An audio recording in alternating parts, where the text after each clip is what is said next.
प्रश्न उठता है कि भाई हमारा जो ब्लड रेड क्यों पड़ा, रेड ब्लड सेल क्यों कहा गया।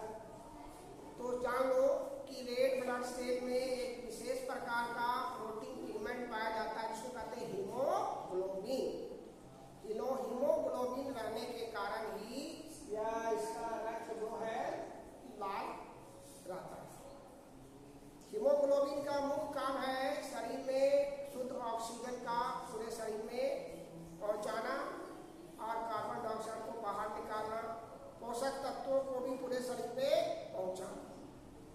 दूसरा है हमारा व्हाइट ब्लड सेल, इसको हम लोग कहते हैं लिम्फोसाइट।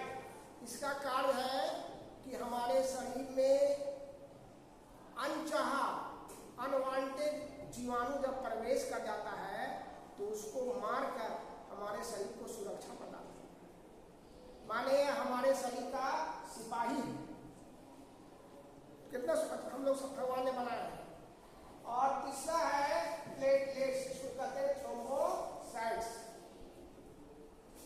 यह जो है जब कभी हमारा शरीर कभी किसी कारण से कट जाता है और रक्त बहने लगता है तो उस रक्त को जमाने का काम, रक्त को बहने से रोकने का काम एक विशेष प्रकार का जालीनुमा संरचना बनाकर और रक्त को बहने से रोकने का कार्य यही प्लेटलेट्स करता है। तो आप देख लिए कि तीनों का कार्य समझ में आ गया।